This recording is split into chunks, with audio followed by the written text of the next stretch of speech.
আমাকে রাজ্য সভাপতি সুব্রত বক্সী এইমাত্র ফোন করেছিলেন। রাজ্য সভাপতি সুব্রত বক্সী এইমাত্র ফোন করে তিনি জানালেন যে মন্ত্রিসভা থেকে পদত্যাগ করেন। আপনি কি কোনোভাবে অনুতপ্ত? না, আমি এই মন্ত্রিত্ব ছাড়ার ব্যাপারে আমি কোনো অনুতপ্ত না। আমি 1 সাল থেকে এমএলএ হয়েছি, 11 সাল, 16 সাল, 21 সাল, আমি মন্ত্রী হয়েছি 21 সাল। আমি মনে করি না যে এই মন্ত্রিত্ব আমার কাছে এসব কোনো বড় কথা নয়। বড় কথা আমার এলাকার মানুষকে নিয়ে যতটুকু লড়াই করা দরকার, আমি আগামী দিনে আমার লড়াই চলবে। এই যে পদত্যাগ করতে হচ্ছে, মানে এই পরিপ্রেক্ষিতটা বা এটা নিয়ে কি বলবেন? না, আমি এতে কোনো অনুতপ্ত নয়।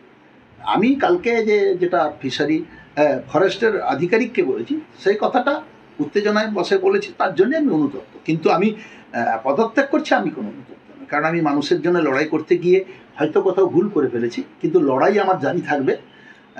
আমি যেহেতু দল আমাকে নির্দেশ দিয়েছে, মুখ্যমন্ত্রী নির্দেশ দিয়েছে, তার জন্যে আমি মন্ত্রিসভা থেকে কালকে পদত্যাগ করছি। এটা কি একটু বেশি দলীয় পদক্ষেপ হলো বলে মনে করছেন? না, তা জানি না, সেটা দল সিদ্ধান্ত নিয়েছে। দল যখন নিয়েছে, নিশ্চিতভাবে তার উপরে তো কথা বলার, এবং আমাদের সর্বোচ্চ নেত্রী মুখ্যমন্ত্রী এবং তিনি অল ইন্ডিয়া তৃণমূল কংগ্রেসের চেয়ারপারসন, তিনি নির্দেশ দিয়েছেন, তার বাইরে আর কিছু হয়। আপনি নেক্সট পদক্ষেপ কি নিতে চলেছেন? আমার পদক্ষেপ ওখানে অসহায় মানুষের যাতে ওরা কোনো বঞ্চিত না হয়, তার জন্যেই আমার লড়াই চলবে। আমি মন্ত্রিসভা থেকে পদত্যাগ করলেও আমি ওই এলাকার জনপ্রতিনিধি, এমএলএ থাকবো। আমার কিন্তু লড়াই চলবে ওখানে, ওই অসহায় মানুষদের জন্য আমার লড়াই চলবেই। গতকাল আপনার সঙ্গে যখন যে কথোপকথনটা ভাইরাল হয়েছে, সেখানে দেখা যাচ্ছে আপনি বলছেন যে বন দপ্তরে বেশ কিছু দুর্নীতি রয়েছে, যেটা আপনি বিধানসভাতে তুলবেন। কি ধরনের দুর্নীতির তথ্য আছে আপনার কাছে? সেটা তো আজকে আপনাদের অনেক চ্যানেল গেছিল, আমি তো যাইনি আজকের। ওখানে স্পটে গিয়েছিল তাজপুরে, অনেক মিডিয়া গিয়েছিল। সে মিডিয়ার সামনে গ্রামবাসীরা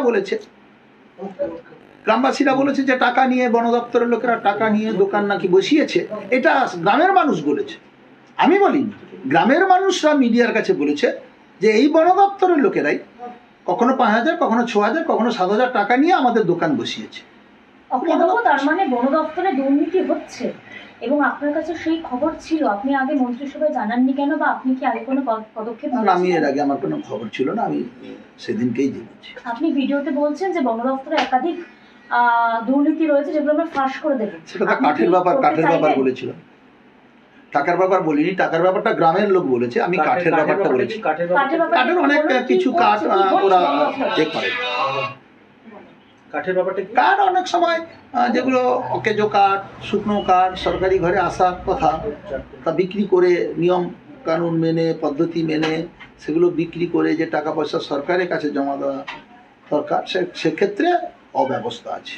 অখিলবাবু, একটা বিষয়, এই যে দল এই সিদ্ধান্ত যেটা নিল, তার সঙ্গে কি তার আগে কি আপনার সঙ্গে কোনোভাবে দল কথা বলেছে যে কোন পরিপ্রেক্ষিতে আপনাকে বলতে হয়েছে, বা আপনি বলেছেন, বা আপনি কেন বলেছেন? দল কি এটা আপনার কাছে না, দল আমার কাছে জানতে চায়নি কি পরিস্থিতিতে হয়েছিল, কিছু জানতে চায়নি।